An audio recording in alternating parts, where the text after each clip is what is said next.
Hello, just checking if I'm live. Oh, there's a little lint on my hat. Okay.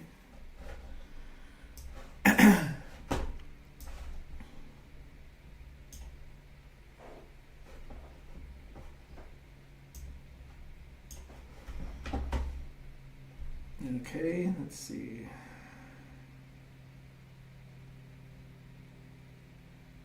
It looks like I'm live.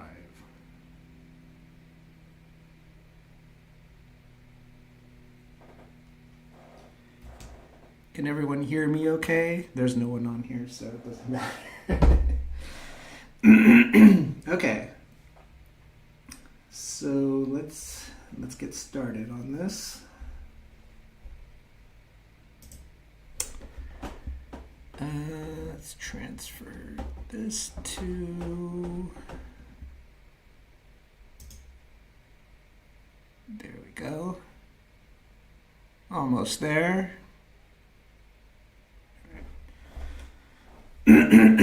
So I was opening up this file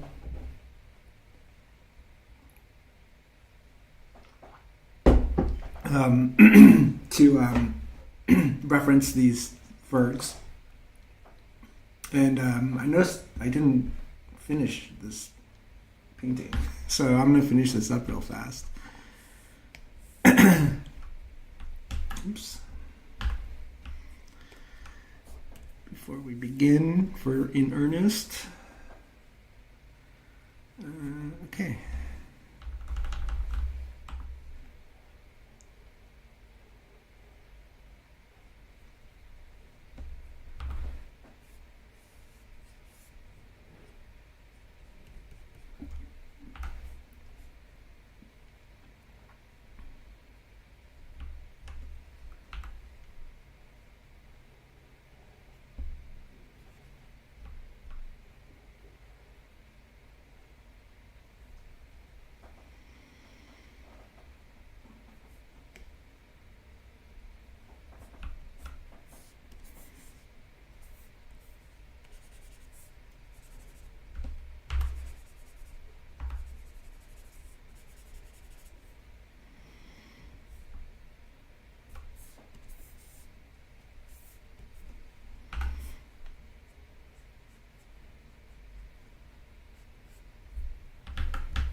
All right, there you go, done.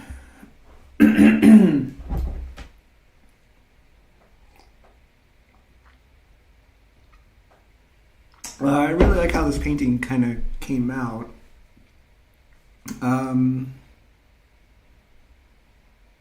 Yeah, I don't know. I think for me, these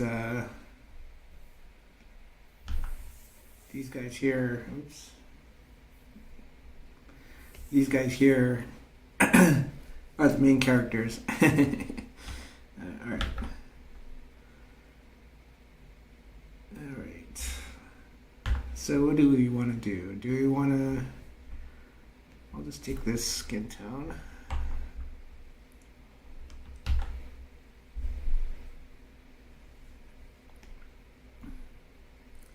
I don't stream the drawing part of these paintings because I'm not as confident in my drawing. It takes me a while to get to this point. Although I'm getting pretty good at drawing these Fergs, they are actually very fun to draw.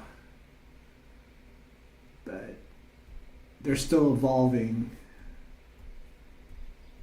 So that's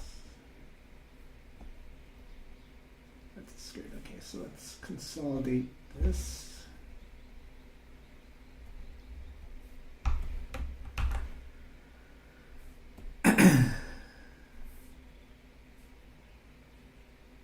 I did a logo here. So this is going to be a package design. Now this logo I'm not sure about yet. I might completely change it. I might even change the title, but yeah, I'm making a package for some miniatures that I want to sell. So keep that on your shopping list for the future. And I don't know. I've always, well, not always, but for a long time I've wanted to kind of recreate the feeling of holding a package of muscle men. I don't know, you probably don't know, most of you don't know what this is, but there used to be these, when I was a kid, there was these toys called Muscle Men, and muscle was like an acronym for something, I'm not sure what, but they were like these weird alien wrestler guys made out of pink plastic, and you'd buy them in packages of 3 or 4. And I used to love opening a package. I used to beg my mom to buy me one, and then every once in a while, like, you know, we'd be at the supermarket or a toy store or something, or Christmas or something. I don't know. I'd get some. But I just, I think the best part for me was just obtaining them and holding them and looking at them. And I think the main way I used to play with them was I would take one, I would throw it up in the air and catch it, just like over and over again. So, not really. I don't know. I think maybe something was wrong with me as a child, but yeah, I just loved them. I don't know. Look them up. Muscle Men toy, retro 80s. Anyway, so I don't know. I like little guys, and so that's what I'm focused on right now. This is very much me going into the comfort realm of my childhood.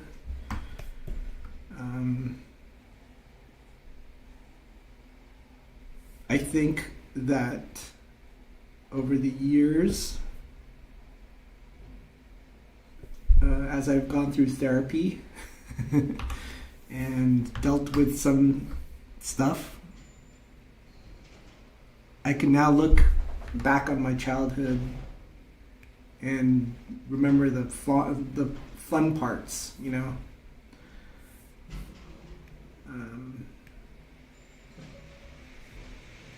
Which is good. I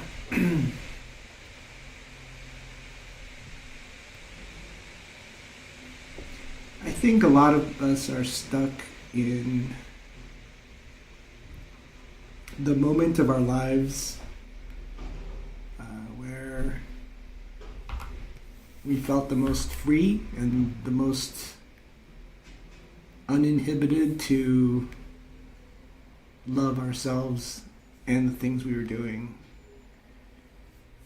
So for a lot of people, that's like their adolescent years, when they came to understand themselves for who they truly were. Not me, though. I think for me it was kind of the. Let me give him a big foot.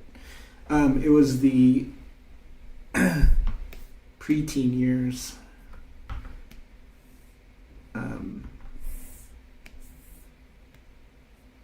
point out before I was hit by my genetically passed down depression. Or maybe it was just hormones. I don't know. I've been rethinking a lot of my mental health stuff. But anyway, yeah. So, if you look at my work, it's kind of like I'm just a 12-year-old kid still, which is kind of sad. But hey, whatever. But other people like had great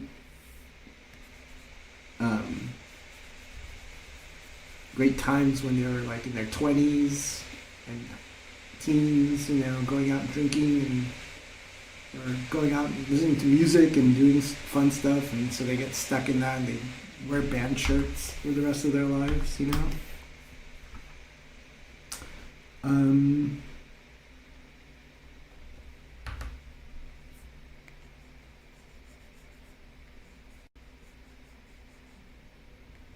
And other people either are too healthy or didn't have fun lives, so that I don't know. My theory is crumbling as I say it. So. But I'm stuck I can only speak for myself, and I feel like a little kid still a lot of the times, even though I'm in the body of a aging, dying man. I'm fine. I don't have health problems, but I'm just getting old. Okay, there we go. This one is going to be hopefully a quick one, and my plan is to paint this all on one layer. Well, at least the guy, anyway. Because I like painting on one layer. It feels more like a real painting that way. And if I have to fix something, then I have to paint it. You know what I mean?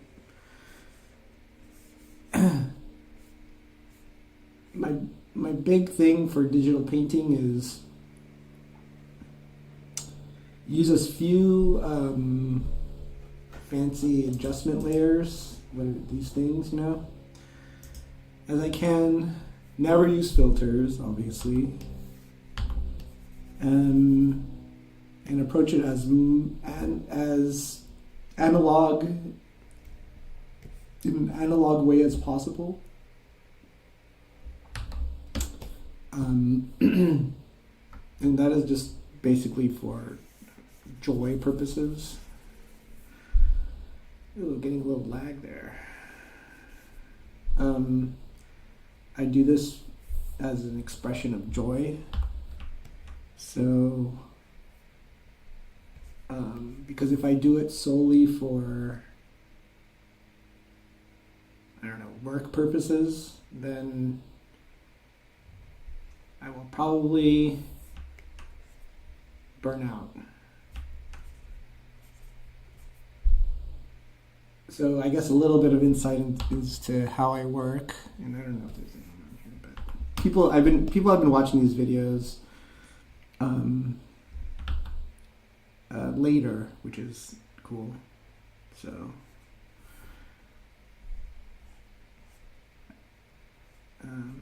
hello to you in the future, I guess. But anyway, I forgot what I was saying. Yeah, I forgot, whatever. Oh, the way I work. So the way I work, or not work, but the way I get work done is that I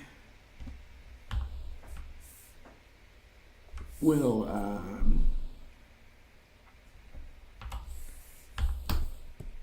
work on whatever. And I think this is a ADHD thing, right? Like I they tell you never to do this, but I try to work when I'm inspired to work,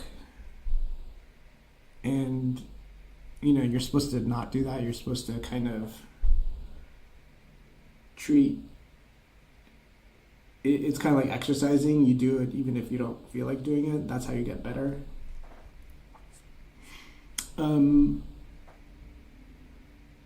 And I think that I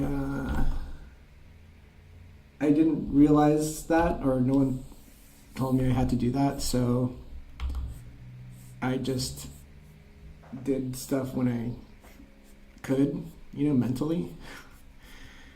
And I have so many different things I'm interested in at any given time, like at all, in every in every era of my life.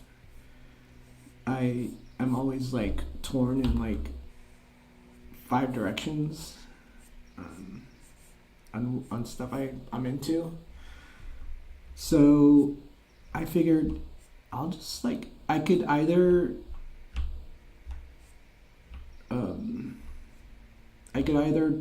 punish myself for not doing the thing that I'm supposed to be doing, or I could go full force into whatever I want to do, knowing that I'll get tired of that and I'll come back to it eventually. And it's actually it's impossible to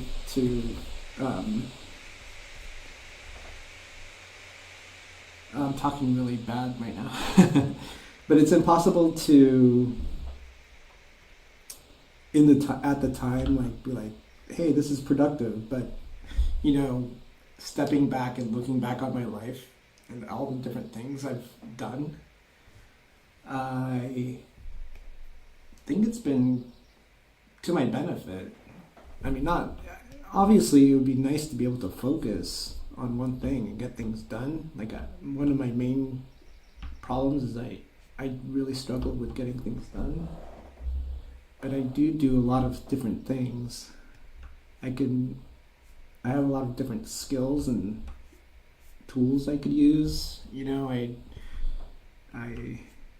learned 3D modeling, so I'm making toys, which I'll show you in a little bit. I've started printing them.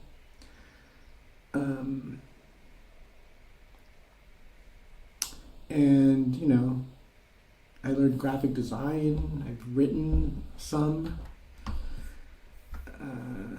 I've done all these things that most people don't do, and they're like, how do you do that? And it's like, well, I just got obsessed with it for 2 weeks. I did it, and then there's nothing else I could think about, and I did that. And then I got sick of it. I guess there's a dark side to that, right? There's a negative side, is that I get over things too quickly. It's actually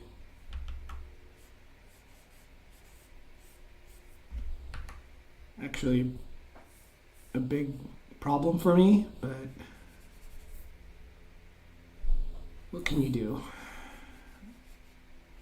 I just work with what I've got, I guess.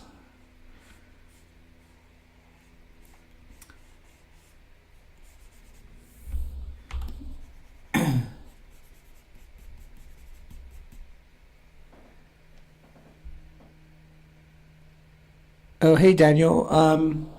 Yeah, there's a story to them. I'm working on a what is it they call transmedia project. I don't know if I'm using that term right. It's basically a world that I'm making called.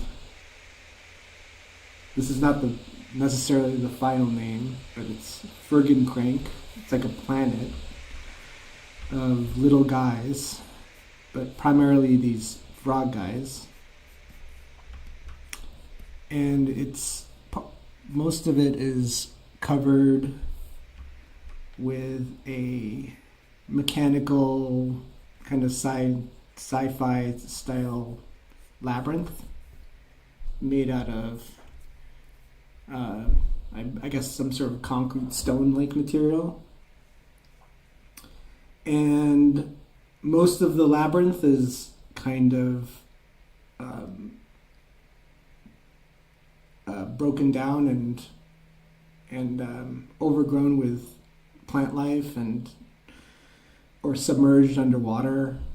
But some parts of it still is operational, and so the Fergs constantly find some in some areas the people who live there constantly find themselves in a literally shifting landscape. So these soldier guys, these Ferg soldiers they're more like guards, and one of the features of this labyrinth is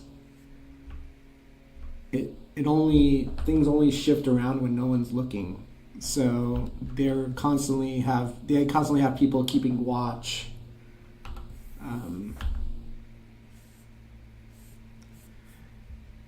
Keeping watch to make sure that the maze doesn't shift. I have this other. So there's cities built inside the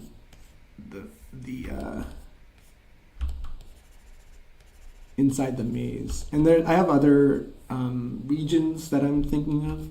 But but there's like monsters and stuff that live in the labyrinths, and the scariest monster are humans that live there. And so in this world, humans are kind of like dragons. They're intelligent, but also scary because they're bigger and they're smart, and they trick the people who live there in order to eat them, because they can't eat the plant life. So the kind of like the backstory, which I don't know, I guess I should say it, is that this planet was like a prison planet. So the labyrinth is made for to keep the people separated from each other, and so humans are kind of, for the most part, feral because they don't have contact with other humans for the most part. Now, I don't know technically how do they like mate and stuff. I haven't really thought that through. But the main idea is that the humans are the monsters.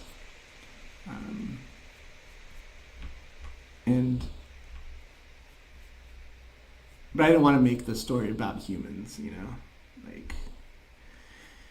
And anyway, so there's no one coming to save them. I think in my head the Earth or whatever is just kind of destroyed, or like humans only exist on this planet now.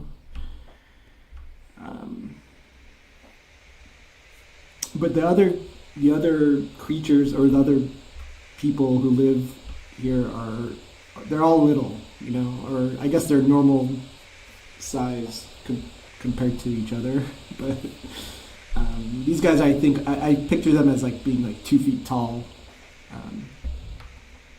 But there's like gobs or like goblins, I guess, who are they're way shorter. They're like half the size of these guys, and they're mostly head. And they are kind of like the default caretakers of the machinery inside the maze. Um, there's a people called the Torts, which are turtles, but they're actually just Fergs with that wear like little shells on their backs. It's like a cultural thing. It's not genetically they're the exact same as Fergs, much like frogs and turtles in real life. They're genetically the same. So this game is this. I'm making a little war game where they're called the very brief Maze War of Ferg and Crank, which is about a fictional war between the Fergs and the Torts that in canon lasted about a week, because no one wanted to fight, really. So in the game, the most likely thing that will happen to your soldiers is that they'll get scared and run away. If they can die, they can and do die, but basically, if in during the game a piece or a model dies, then it's very likely that other people on their team will panic and run away. So, in effect, being out of the game. It's kind of like a domino effect.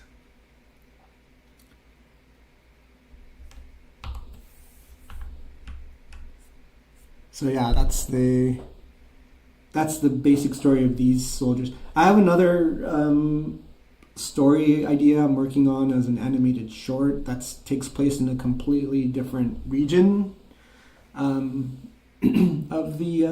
the planet, and that part is ruled by like this human that learned the language of the Fergs, and it's kind of like an evil land type of thing where the human runs the show, and there's like there's I don't want to like overly explain everything or overthink anything, but basically there's like parts of this world that are like kind of mystical, and other parts that don't have that at all.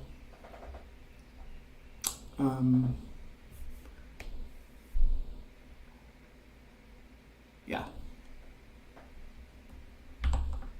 So that is the Fergs is what I call them.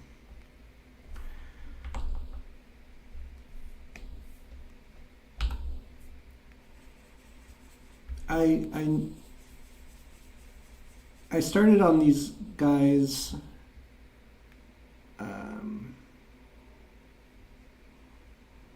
started working on these guys a couple of years ago, actually. Just concepting them out maybe a year and a half ago.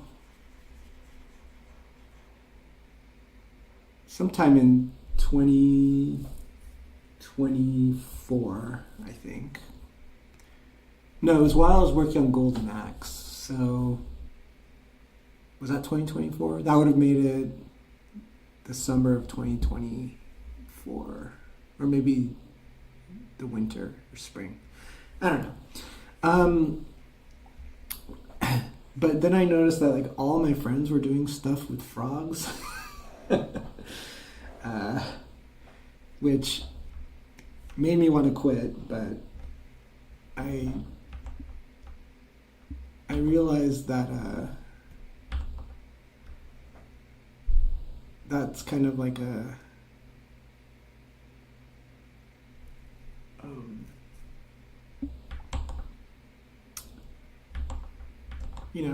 it comes with the territory, like I'm sure what I'm doing is completely different. Like a friend of mine is doing like these incredible animated animations with little frog guys, and oh, they're so good. And then another friend of mine, I think, wrote like a series, like a TV series or a movie or something, a script. And yeah, I don't know, whatever.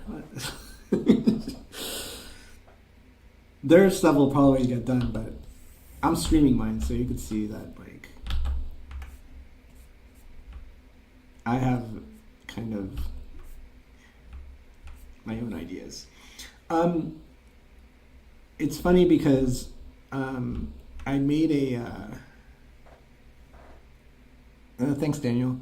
I made, so a few years ago I made this animated short for Cartoon Network called "Dang, It's Dracula." It was based on my a game I wrote called "Fuck, It's Dracula." I don't know if I could swear, but and everyone I would talk to about it, you know, people I worked with on the short and stuff, they had their own ideas. Even when I was making the game, people have very strong ideas of what a Dracula TV show or a Dracula story would look like. And it's hard to tell them now that they're wrong because Dracula exists in but anyway, like if everyone was given the assignment, same assignments, like write a story about Dracula existing on an alien planet in the far future, I think every single story would be completely different because the way we all experience Dracula is unique and filtered through. It used to be, you know, originally it was through the book, the novel, but mostly probably, you know, for a long time it was through the is it Fritz Lang, or you know, the Bela Lugosi Dracula. But I think by the time I was exposed to Dracula, there had been dozens, if not hundreds, of versions of Dracula at that point. So my touchstone of Dracula was the Gilligan's Island episode, where he thinks he's a vampire, so he acts like Bela Lugosi. So it's so filtered that, and you know, there's like probably thousands of different depictions of Dracula, and most if not all of them are very special to one little person or someone who was once a little person. And that's the version that they will base Dracula off of.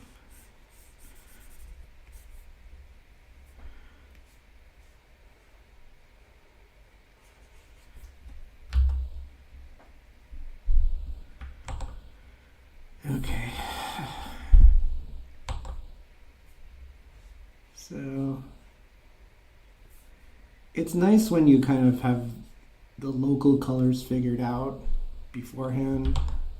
It just makes thinking about things easier. I guess you don't have to think as much about it.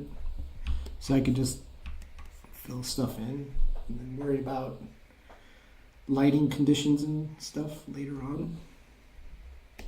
So that's it. Because it took me a while to kind of arrive at the colors, the basic colors of things. Nick, hey, what's up? I was just talking about you again. Uh,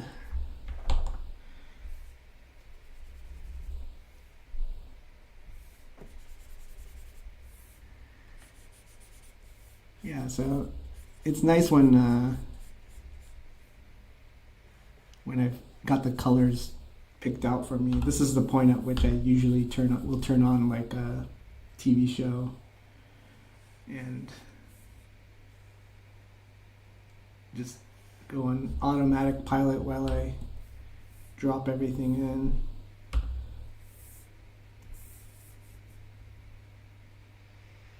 Oops.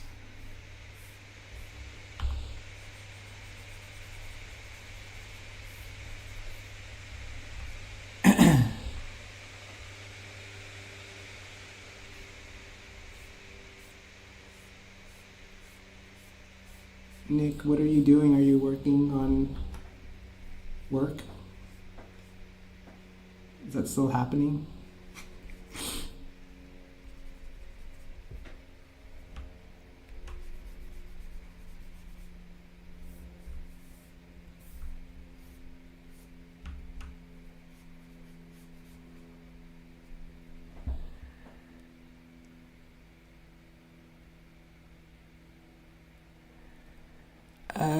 Yeah. Oh, yeah. Well, yeah, I mean, I think it was weird. It was like I didn't think it was ever. Yeah, the Dracula thing. Hopefully that it comes on soon, but it could be. They made like at least 30 of them, and I see that they're also airing. They're also airing old shorts, just made by the shorts department. So if they do one a week, yeah, that's gonna be like a better part of a year of them releasing stuff, which is good, you know. Um, I hope that it comes out before Netflix or Paramount or whoever takes over, because I have a feeling that the reason that they're dumping them on YouTube is that they know that they're going to get written off again. so, so like we got to get these out for a little while before we all get this all get goes away, you know.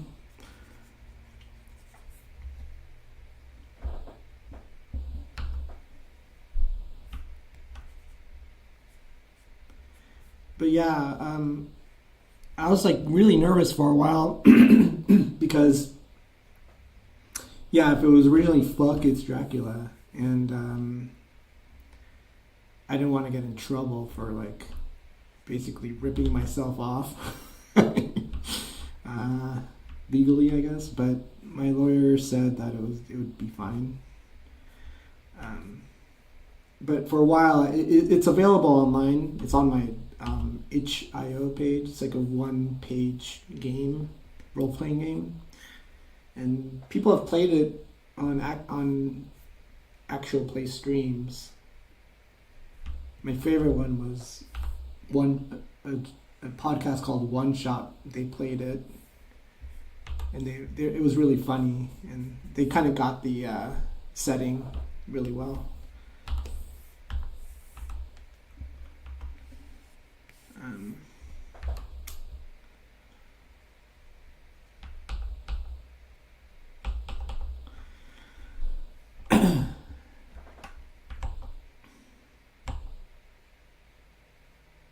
Let me just finish the. Let me keep blocking it.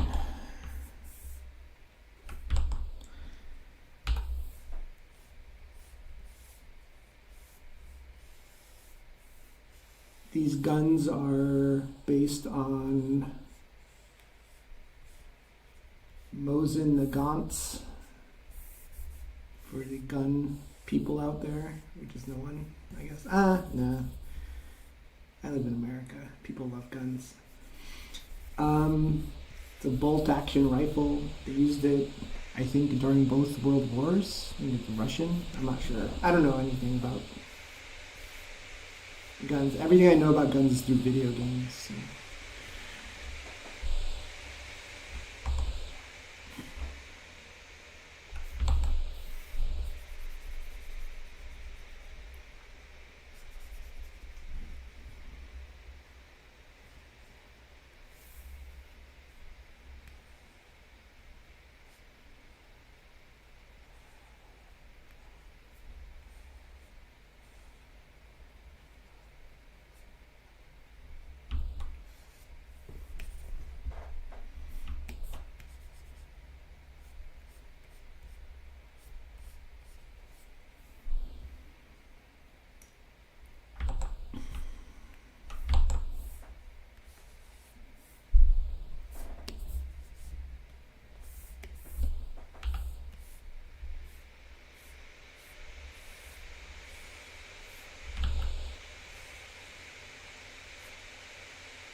Oh, cool. Yeah. I don't know if it's gonna be. I don't know if people will be able to get into it. I'm in this weird uh, time where I'm into like people think I like Warhammer, which I kind of in theory like it, but what I really love is are independently created or independently designed and produced war games, I guess. Here, let me show you what.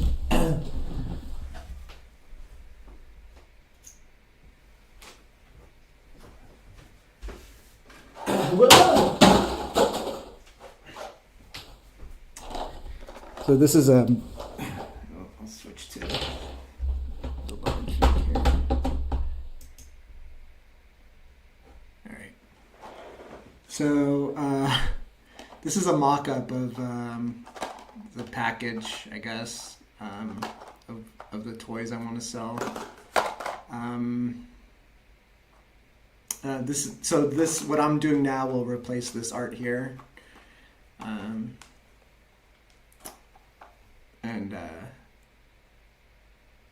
This was just a quick thing I did, but basically I made these.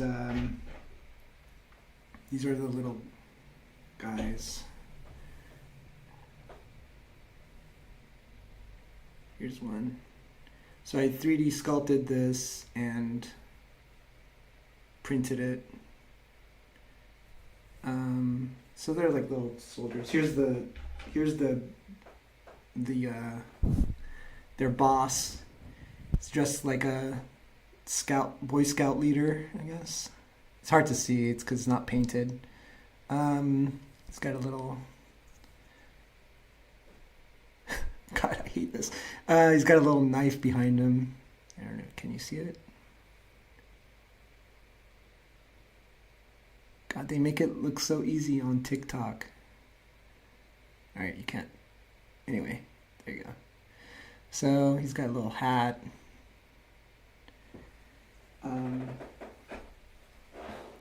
Soon I will paint these up and post them on social media, but I've got a few things going on at the same time, so it'll be little by little I'll reveal more. But basically the main problem with the game in terms of accessibility is you could buy 2 teams of these guys, but then you need like a board to play on, which is like a grid, which is simple, like a gridded thing, and I use like a vinyl mat for me. I've been using a vinyl mat.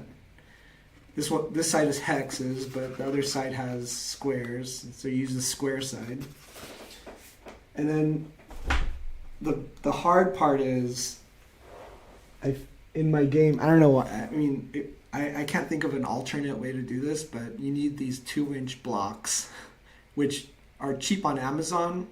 Not, I'm relatively like you get enough of them for like $30, maybe $20. Um, but it's hard to sell to someone. Hey, buy this thing for like 20, 30, $40. These toys. Oh, and then I could play? No. Then you have to go to like some specialty game store and buy a mat, and then you have to go to Amazon, which I haven't found it anywhere else but Amazon, to get these wooden blocks. I think Michaels theoretically sells them, but forcing people to buy extra stuff, especially from Amazon, seems weird to me. So I think I'm just kind of gonna try it out and see what happens, and um, and figure out what to do from there.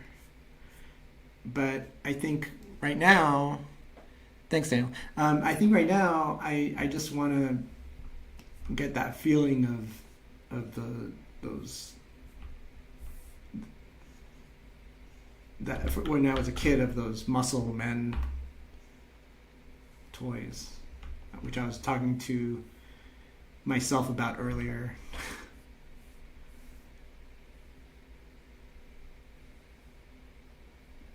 Let's just draw it all back. Okay.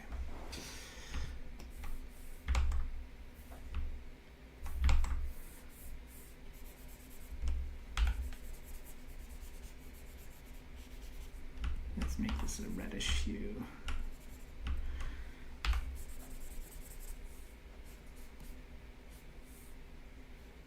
So yeah, I'm doing that, and then I have a whole different type of thing without any soldiers or anything.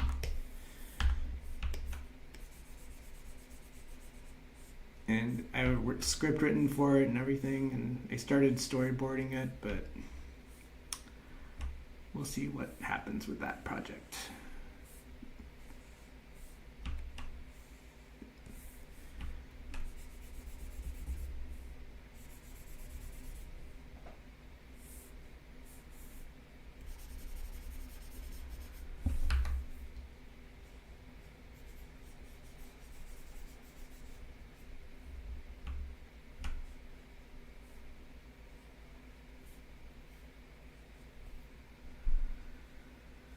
Okay.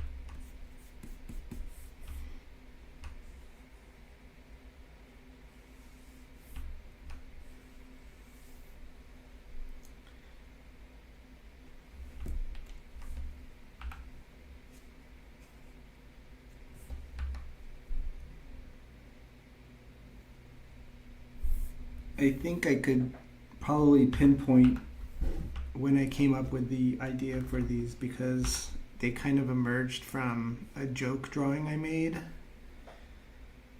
of Ferg, and it was back then it was just a frog guy, and he's wearing like a cowboy hat, and he's got two pistols shooting him up in the air, and it was kind of like very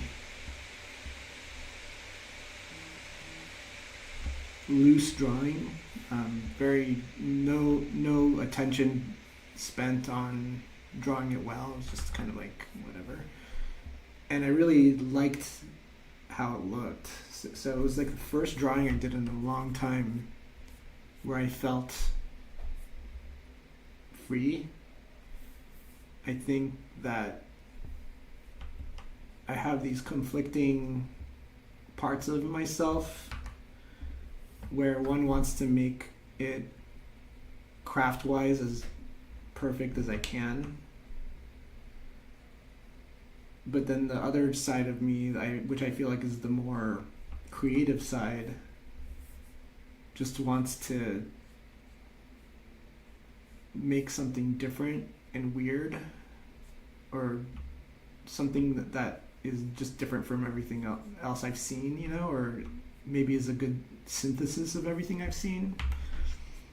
And that part of me draws really bad. So I think a lot of this is me kind of trying to marry my desire to make something beautiful with my other more successful, creatively more successful side, which is to make something stupid and funny. So you end up with these like super rendered dorks. But I think little by little I've gotten much more. Oh yeah, sorry. Thank you. There you go. I think little by little, how long was I talking with just my face? Oh my God.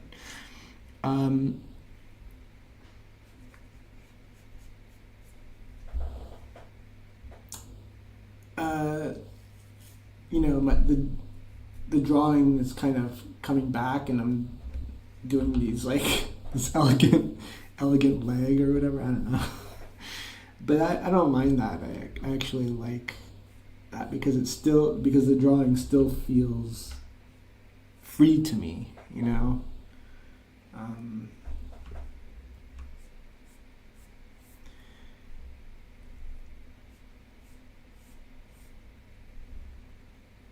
Yeah.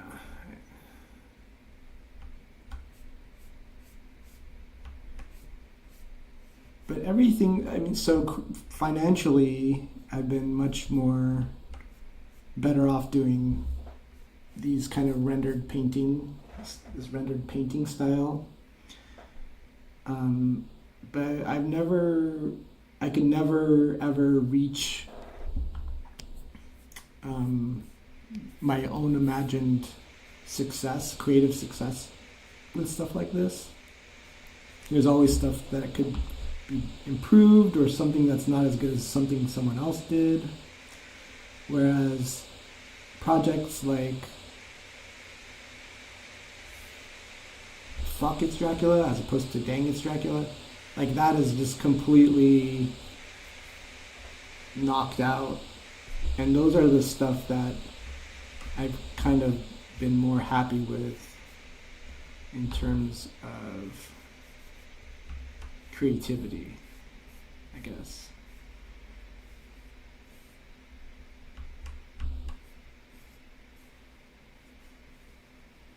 I'm constantly trying to tap into the flow, right? Which is what all artists are trying to do.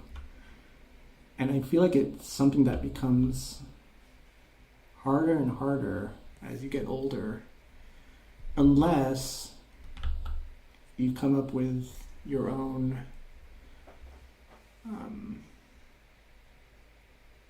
routines and stuff that keeps it going, you know?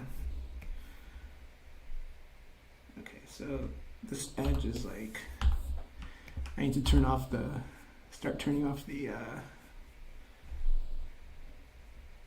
outline layer. I think I'm pretty close actually to, maybe for the gun, and yeah, just for the gun I need to, and for the armor I need to keep these on.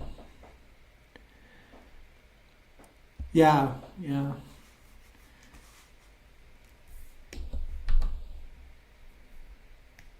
I mean, so that's when I think about AI and like, how does that play into it, right? Like, so let's say we live in a world where AI was good, which it's not right now. It's not good. It's okay at some things, but mostly it's not up there yet, you know? But let's say it was good, you know, and we could basically easily manifest what's in our heads onto a screen, exactly as we thought of it, okay? And so what does that do to us? I'm kind of like, this is like outside of any sort of fears about jobs and whatnot, because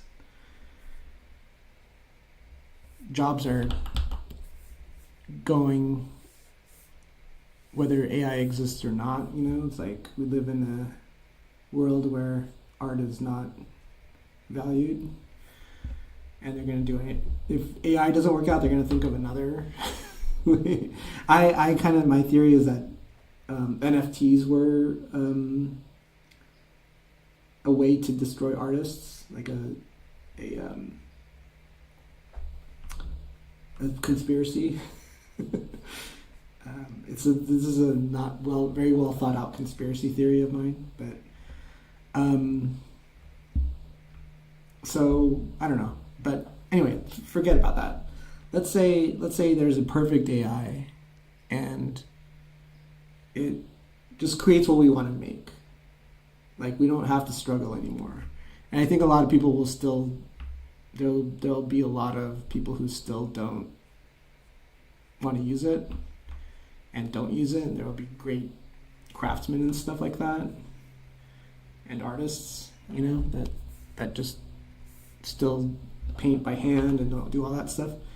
But a lot of people, I think, will cause them to succumb to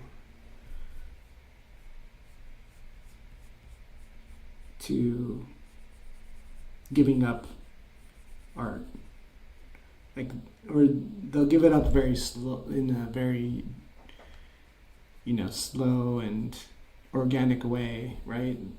Use a little bit of it here, use a little bit of it there. But then what will that do? Like, will that end our desire to make things? Like, that's kind of what I've been worrying about lately.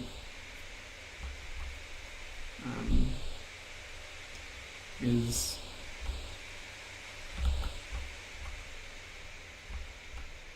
as a society, like, where will we be, you know? There's like whole Star Trek episodes dedicated to the follies of utopia, you know. It seems like it would be bad, right?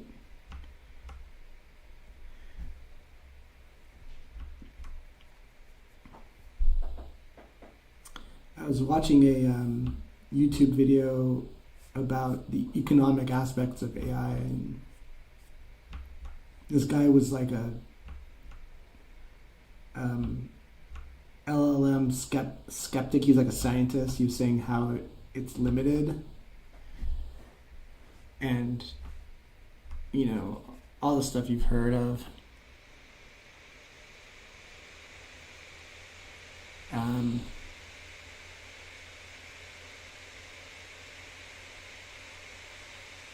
Yeah, so, and they were saying, like, yeah, it can't work. Like, it's scientifically, it's like, it's gonna lead to hallucinations and all this stuff. They kind of predicted it back when AI was, before even AI was gaining steam. It was back in 2012. But he didn't say that, like, AI was not gonna work. He was kind of saying, well, no, they have to use this other model.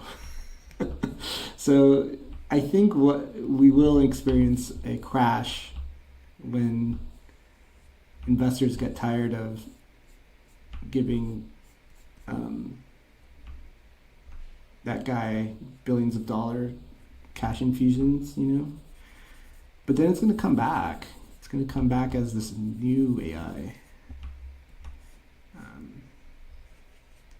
So I think philosophically we're going to have to I just feel like they should realize that this is like the benefits do not outweigh the dangers.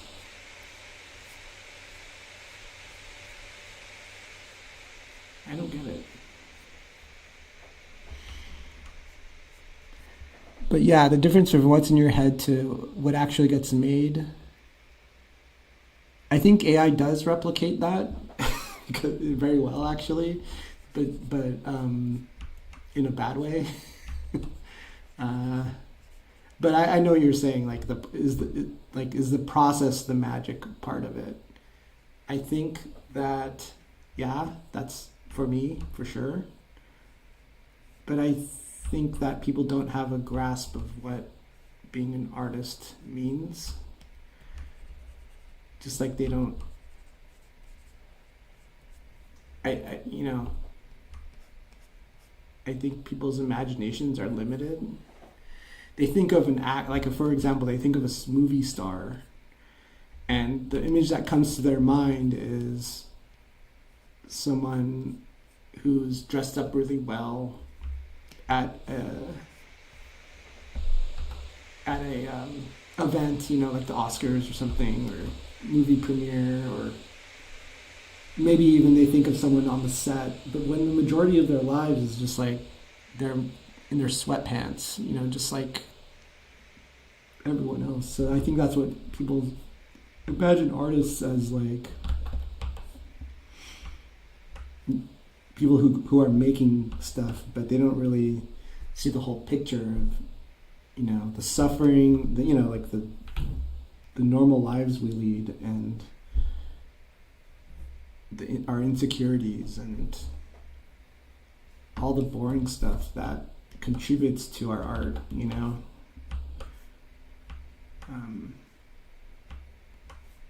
Are like maybe I think a lot of artists are like really good because they deny kind of healthy aspects of their own personal lives. It's like, so you end up with like a lot of I my friend let me have his masterclass password for a while, and I was like going through and watching a bunch of different masterclass, like these different creators, actors, directors, writers, talking about their craft, and they all said had the same basic advice, which is don't let people interrupt you. Like if you don't have kids, first of all, and if you do have kids, like create a big shield against them, because they're gonna distract you from creating. So I think like all these the best artists are ones who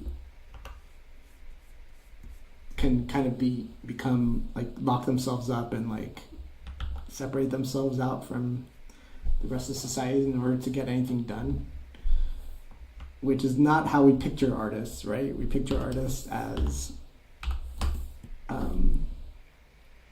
people who are receiving, the best ones are the ones that are receiving awards.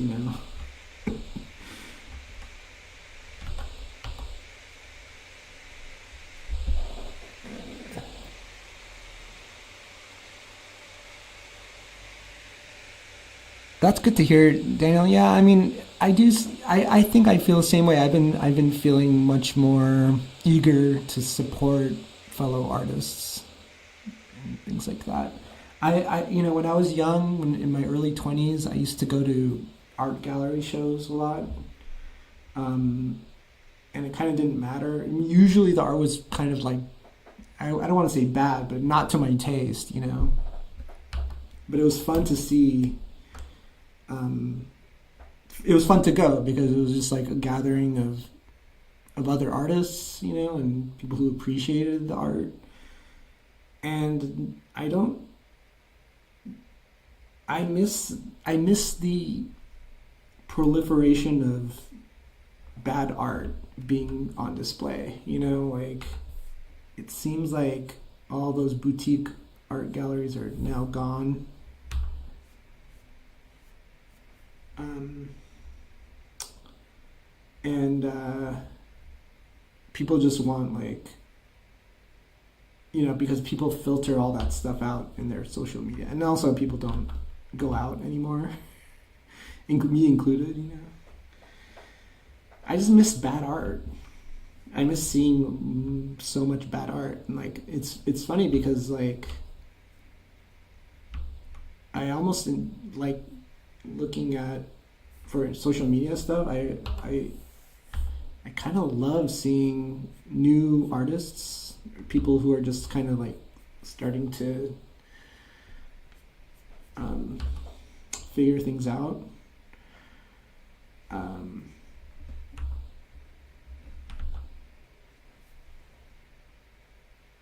Because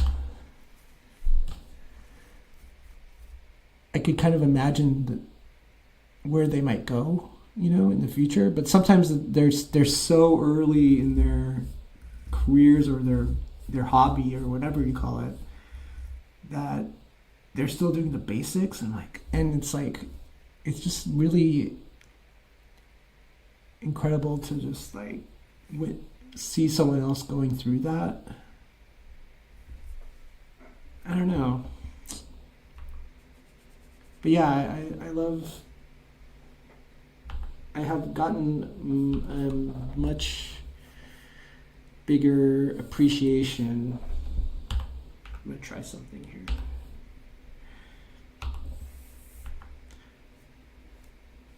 Of other artists, I guess.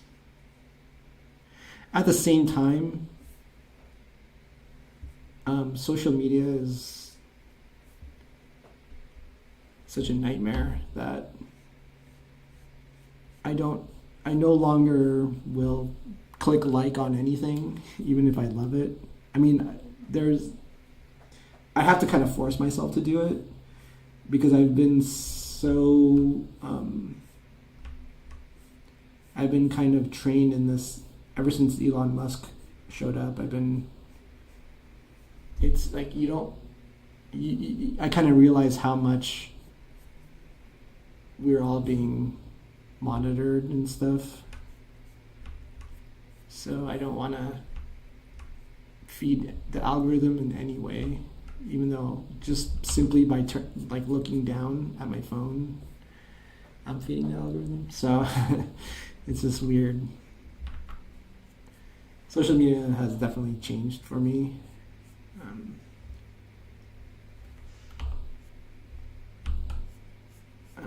I no longer feel as wired as I used to.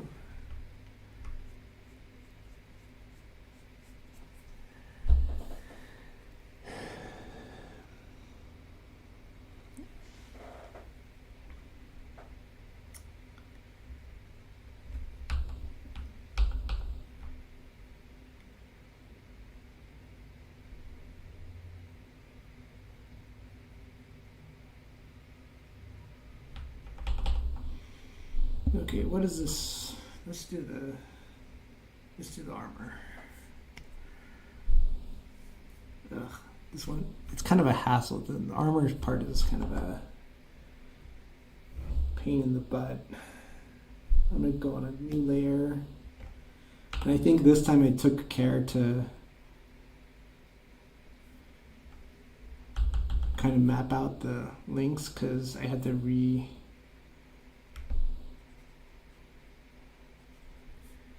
redraw them last time in the painting phase.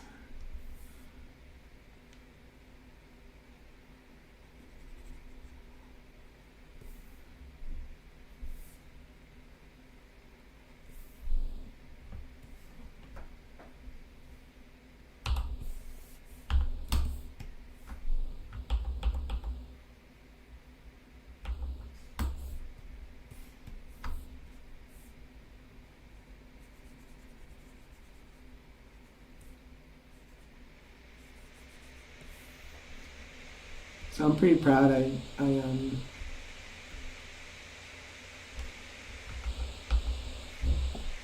This is all one layer.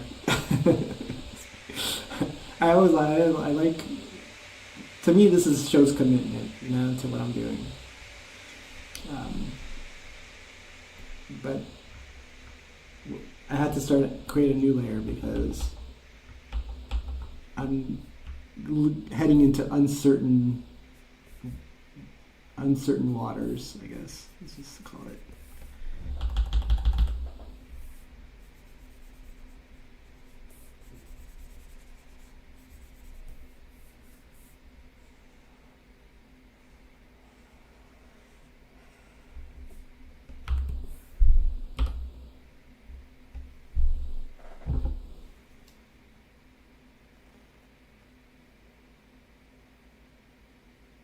I'm gonna paint for another half hour or so, I think.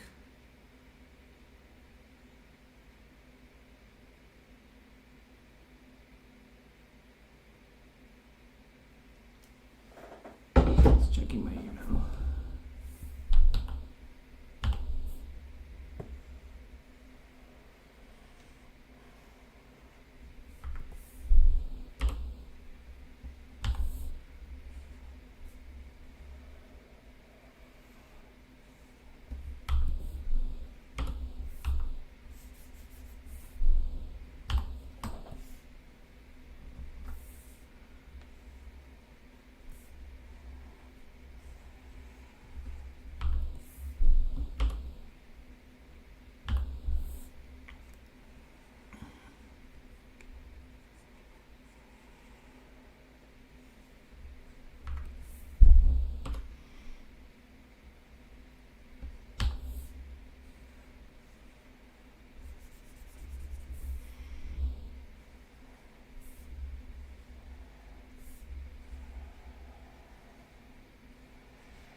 Is this bad?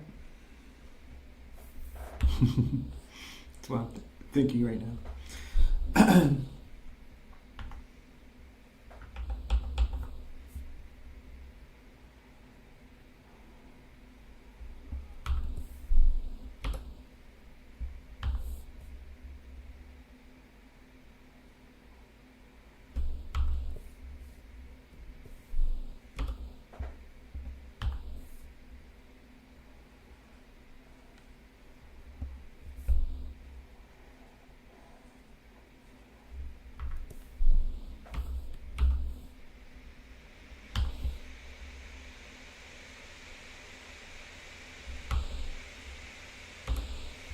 It's got to be an easier way to do this. I'm thinking of like a couple of them right off the top of my head, but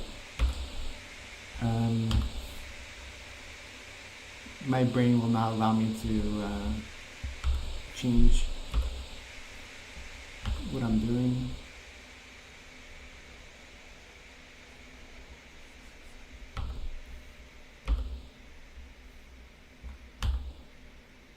You know what? I'm gonna force my brain to change how I'm doing. Okay, so I'm just gonna do chunkier pass. I think at this point, this is mostly gonna be in shadow anyway, so I don't have to worry about it as much.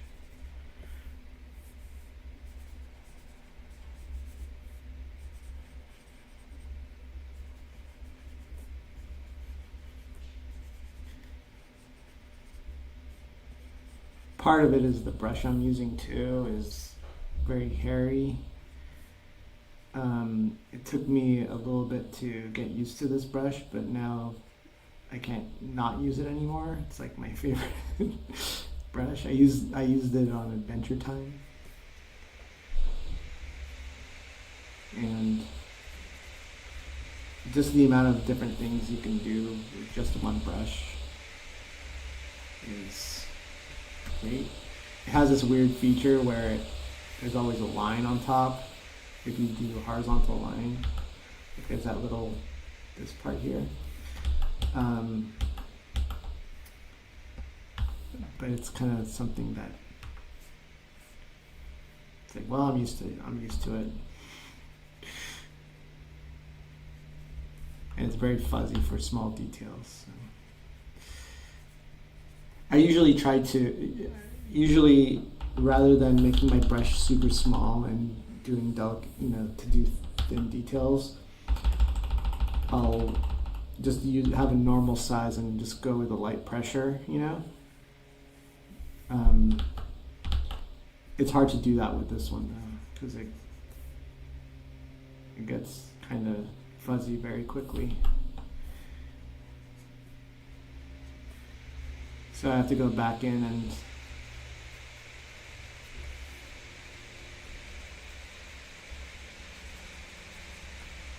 refine it.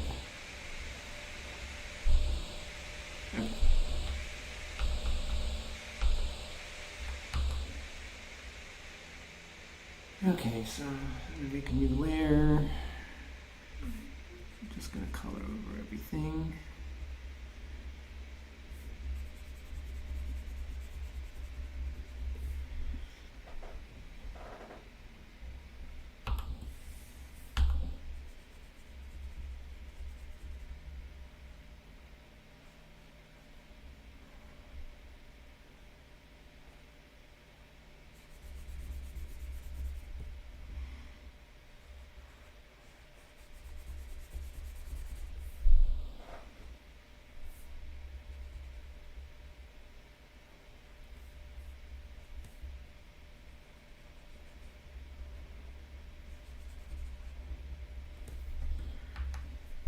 Okay.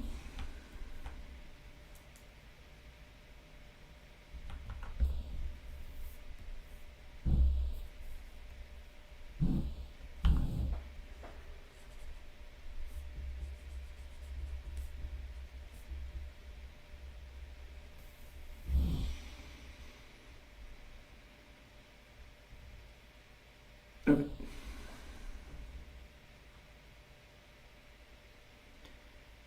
So,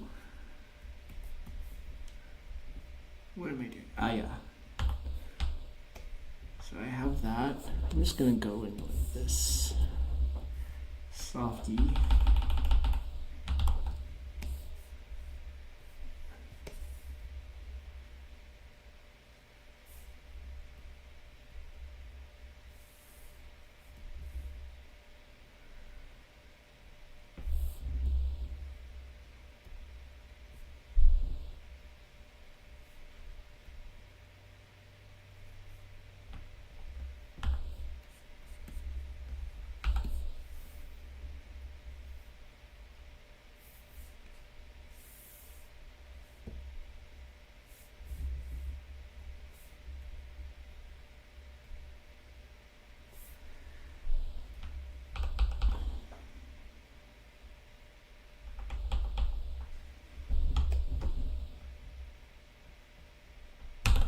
Okay.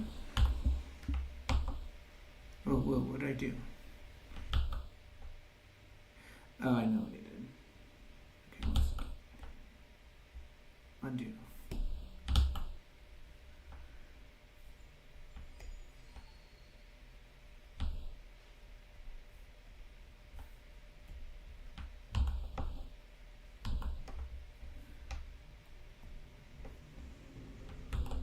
There.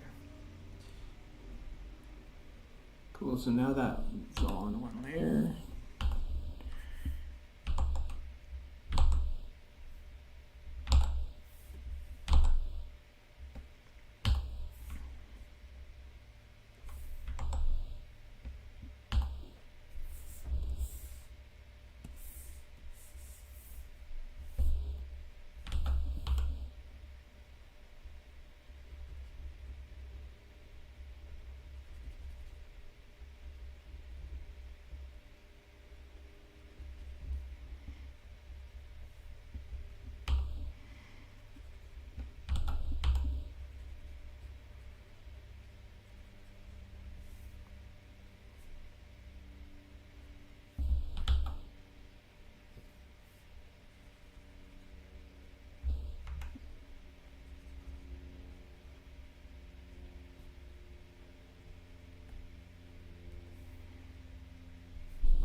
I'm gonna make these fall off pretty quickly, actually.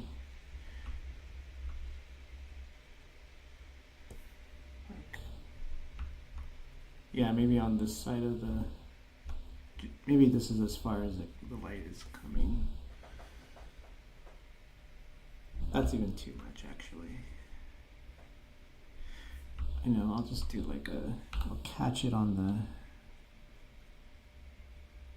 there you go.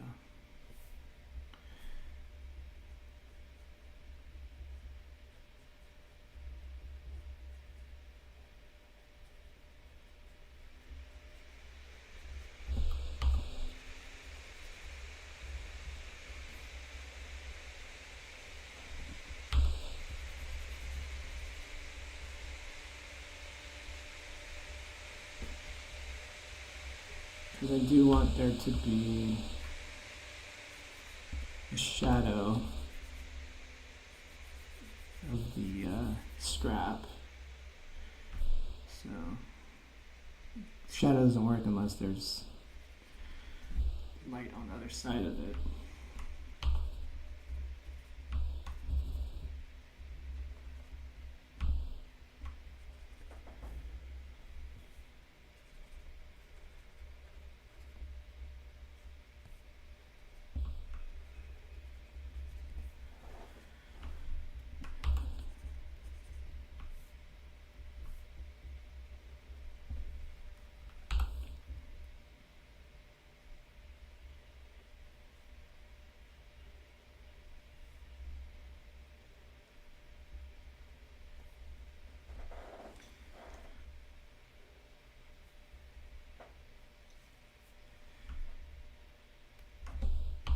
I gotta kind of remind myself to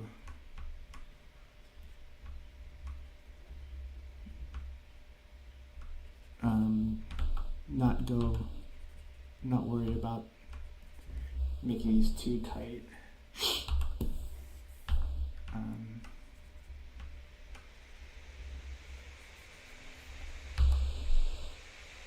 Because box art usually is actually rather loose. And in fact,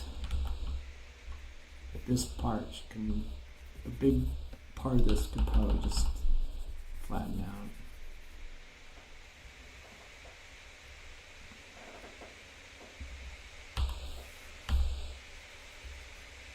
I might have to paint a little bit more of the background, which is just going to be flames. And then come back.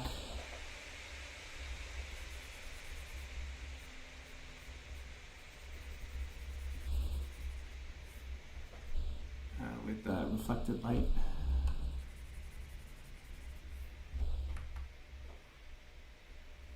Yeah, this is kind of,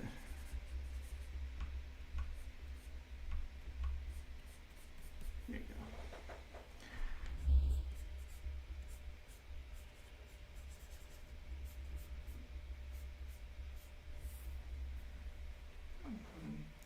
This shape is weird. Okay, let me, there you go.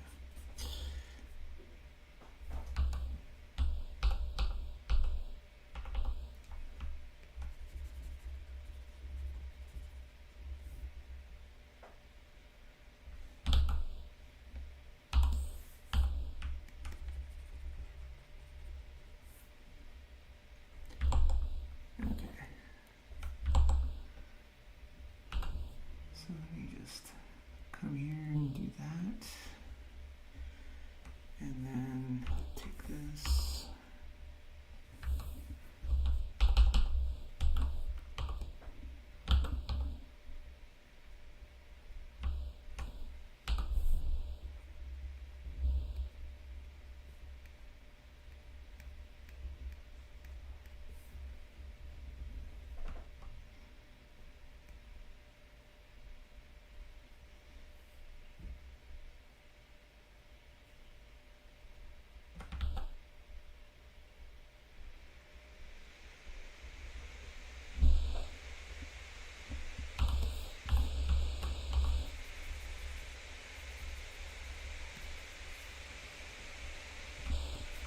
Maybe I'll just do some really intense highlights here.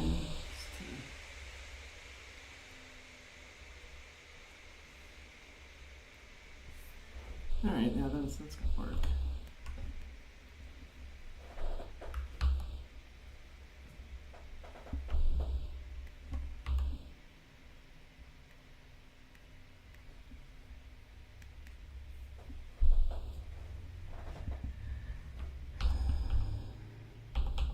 I'll probably have to tone that down a bit, but maybe I should not worry about the armor for now. Move on to another part. Okay, so this color here is the lightest part, so let's just start from the shadow side.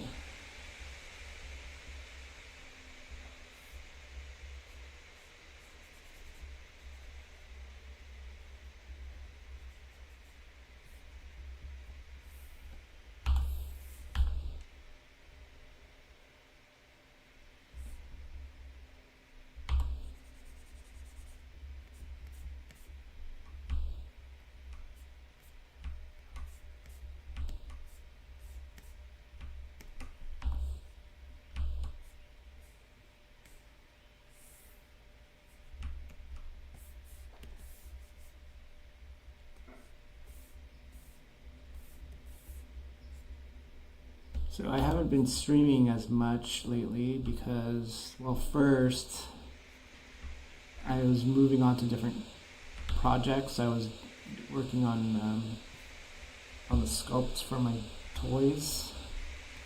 I still am working on that. I finished all the frogs. Now I have to do the torts. But then I got some freelance work. Busy with that, but that's, I guess, on the hold for now for 3 days. So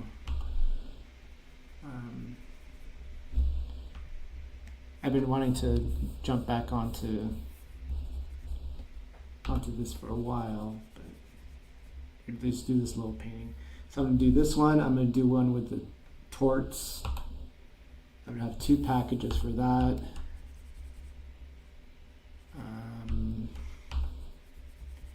And I hadn't done much exploration on the torts yet, because I was focused on these frogs for so long. They're the same creature, but they're kind of like they wear the shells, and I wanted to differentiate them further, and I kind of came up with a way I love that. A method. So basically, if my approach to the torts are, if the Fergs are like the Simpsons, then the torts are like the old versions of like the original Simpsons. They're like just a little bit weirder. Less cute and more strange, smaller eyes, eyes shaped in really awkward ways, eyes spaced in really awkward ways. Their clothes don't fit well.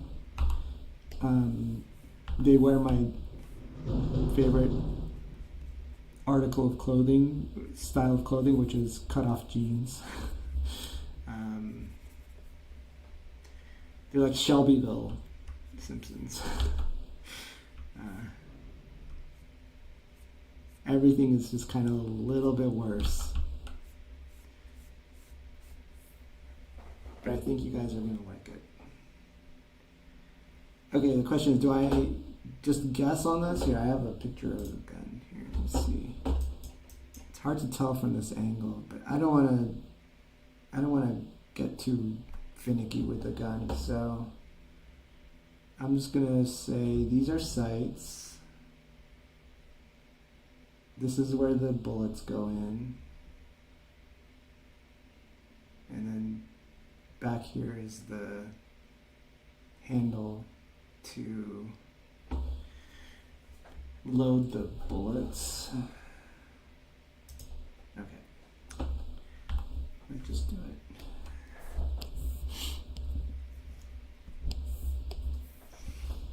So sight.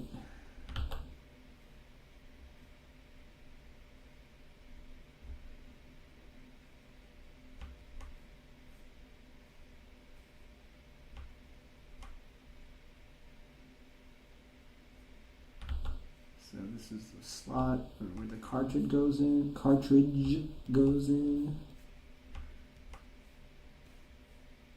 And this is some other stuff. Alright, there you go. I think in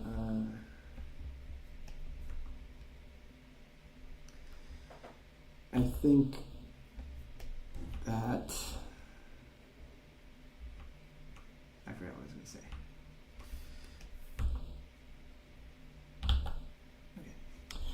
Oh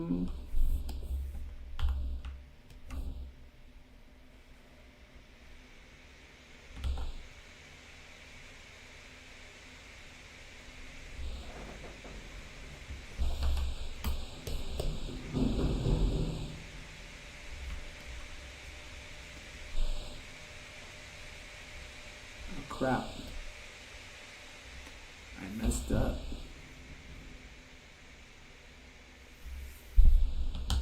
Glad I caught that.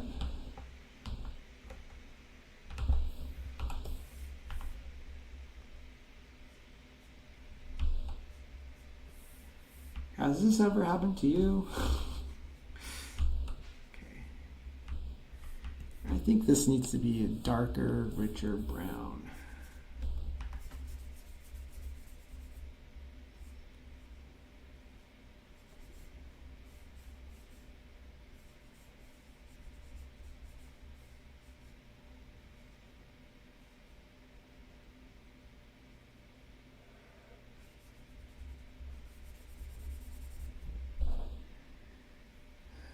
Well, thanks. What time it is? My phone is telling me to stand up. I'm going to go for another 15 minutes. I'm going to get lunch. But I do appreciate you all just kind of watching me paint, I guess. I don't know.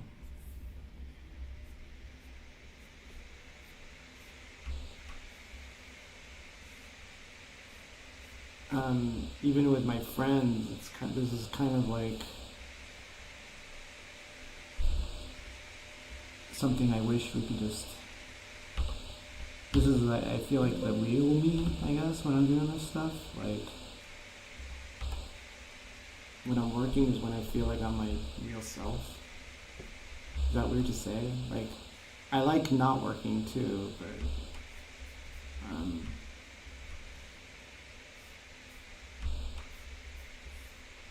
you know, I'm not.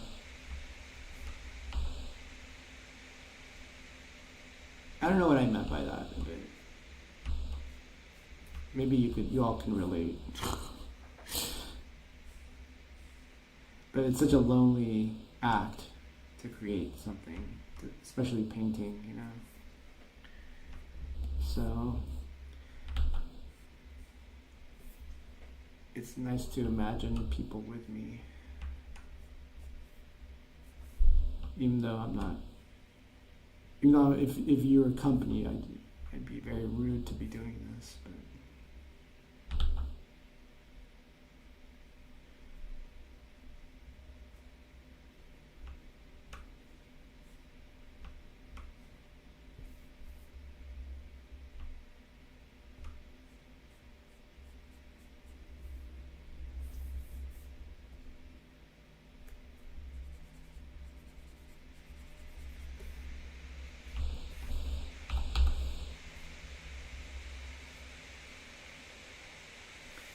So I'm at that part of the painting where my line is off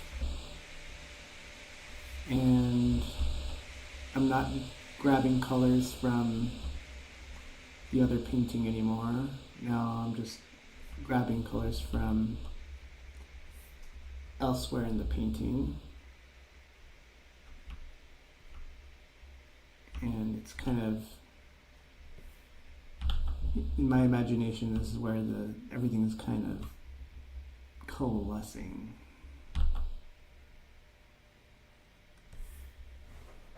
And external references are no longer part of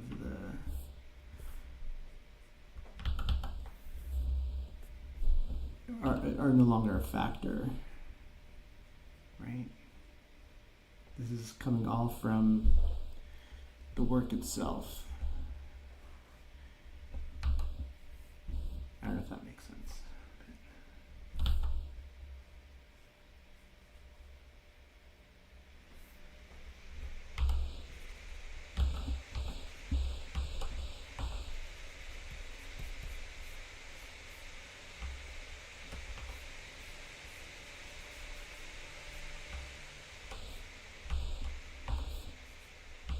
This is usually where I enter a flow state.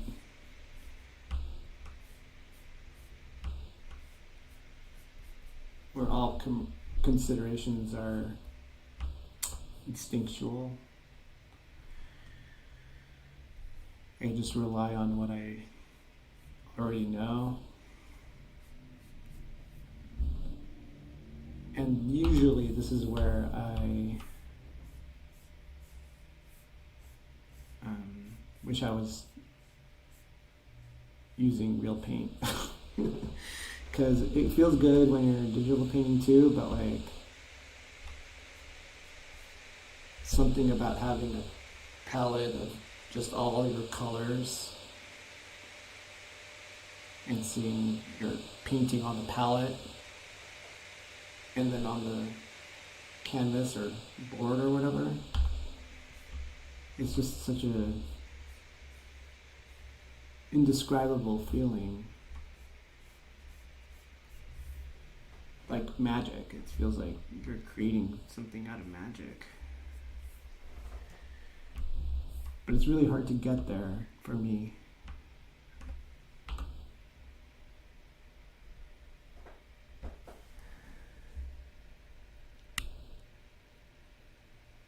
Thanks, Nick. Yeah.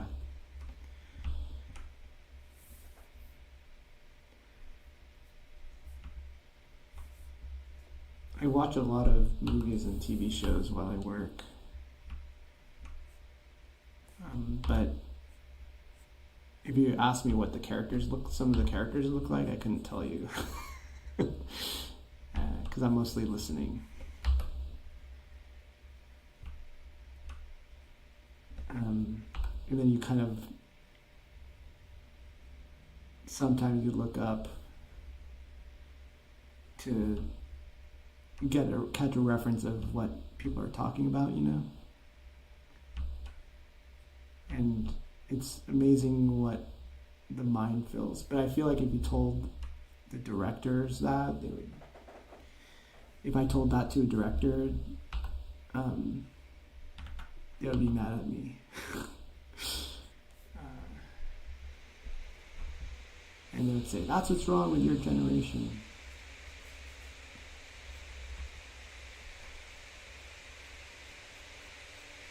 And that's why I can't watch animation while I work, because I want to look at it all the time. And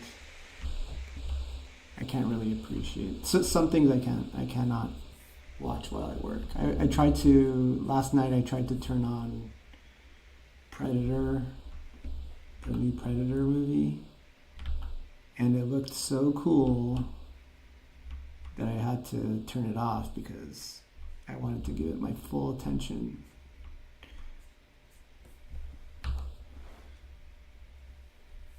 And also, like, they're talking in alien language, so there's subtitles are also a big obstacle. Okay, let me bring this little shadow dude down.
Okay, the belt is kind of blending into the gun, so I think I'm just gonna darken it up.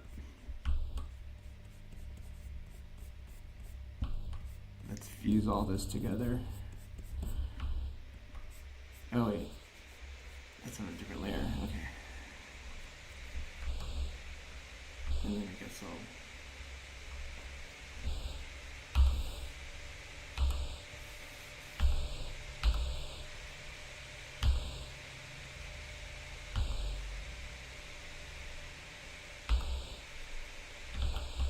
my original concept for this box art was going to be to have a kind of G.I. Joe-esque or Masters of the Universe style, ultra rugged, square-jawed Ferg with a machine gun. Kind of just go over the top on the violence, just to kind of counter their true nature, which is what I ended up going with. Yeah, but I decided to kind of, I didn't want to confuse people, so, oops. So I went with just, I wanted to capture the vibe of the game I was making, which is that you're trying to manage a bunch of really scared guys who don't want to be there.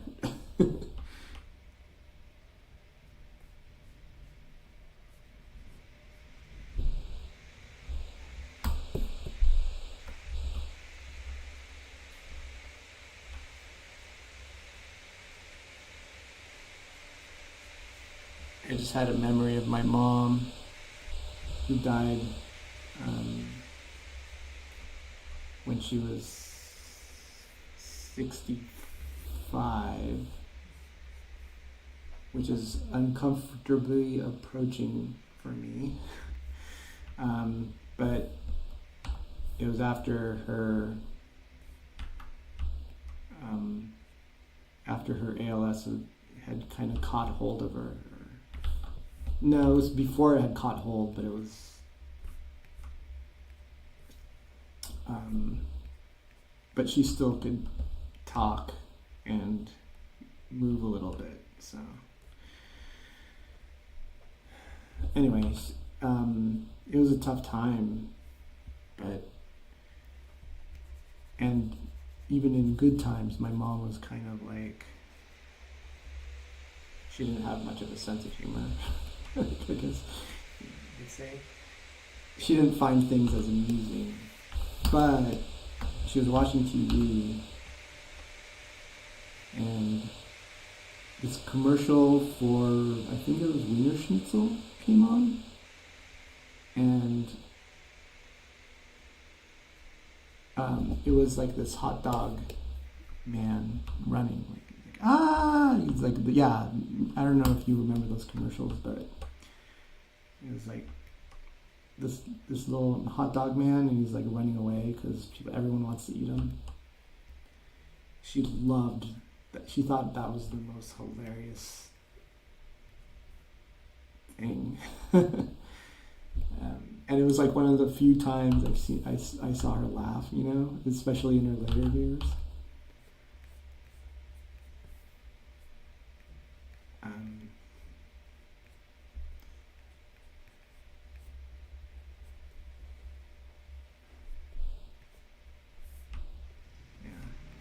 So that's what this guy reminds me of a little bit.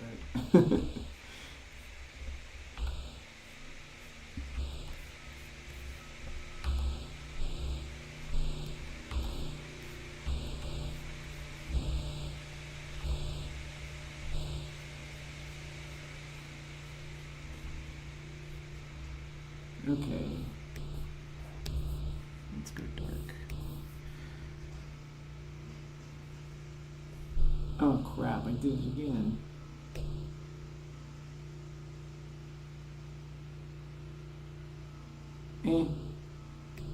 You know what? Flatten. There we go. Now I don't have to worry about being on the wrong layer.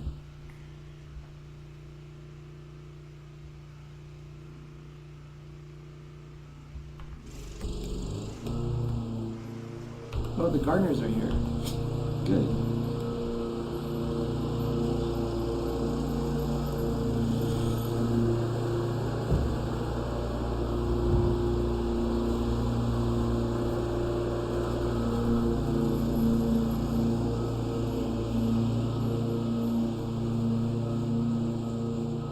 This is gonna drive. That part's gonna drive me crazy. I'm just gonna move on for now.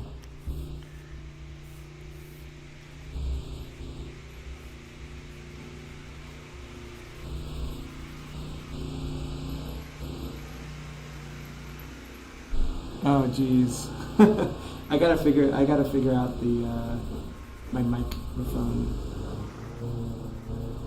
settings here.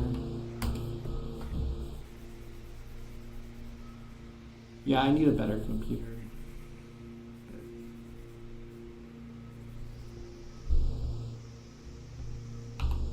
It's hard to justify that when you're not working steadily. So I am working right now on freelance, so that's good. But I'm kind of saving up. I'm not making large purchases because of the economy, which is at its all-time high.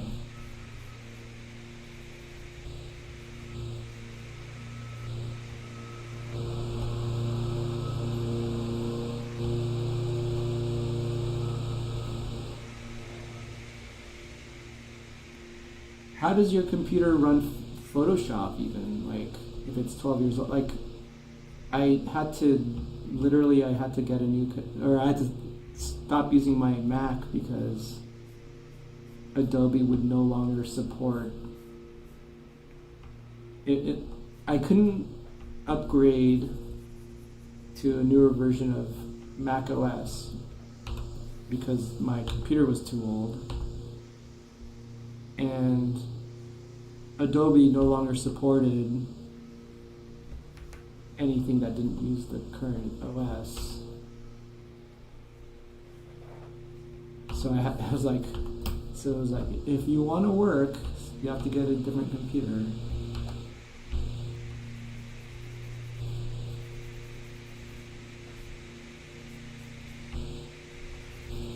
Even though it was working fine. And I even managed to get it to keep going by going into doing some configuration file to trick it into working. But then that stopped working.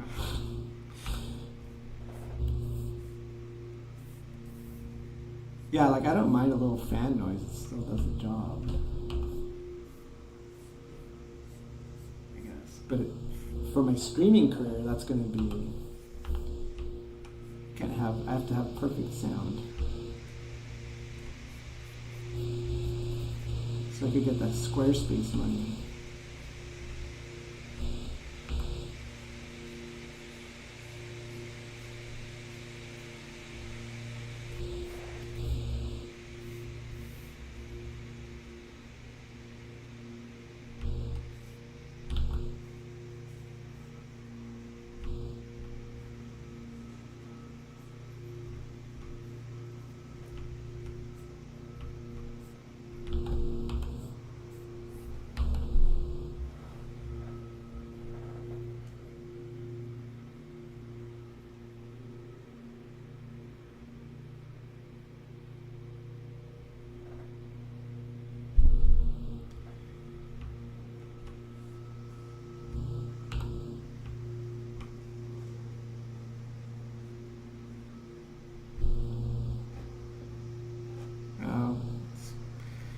Probably time for me to take a rest. But the good news is, I think I'll be able to stream a little bit on Monday as well.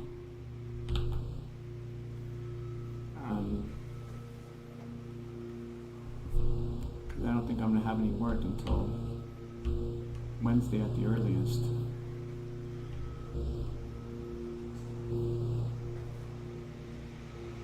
Okay, so the links on the left are twice the size of the links on the right, so I gotta fix that. Okay, so for next time, let's see, what we're gonna do. We're gonna finish rendering all the frog. We're gonna add some darkness to his body. Gonna finish the skirt and his legs. Add some more reflective light. Do his eyes. And I'm gonna do all the fire. I'm gonna do that all next time. Hopefully I'll be finished. Oh, and then I have to do this little guy in the back. But that could be very good. Alright, thanks everybody.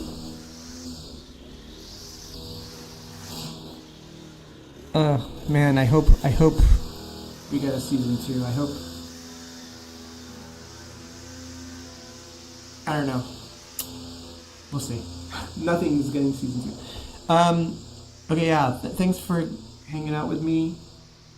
And yeah. I'm doing another stream on Monday probably. And I had a lot of fun talking to you guys. If you have any questions, please submit them to my private direct messages on Instagram or bluesky.com. Happy Friday the 13th.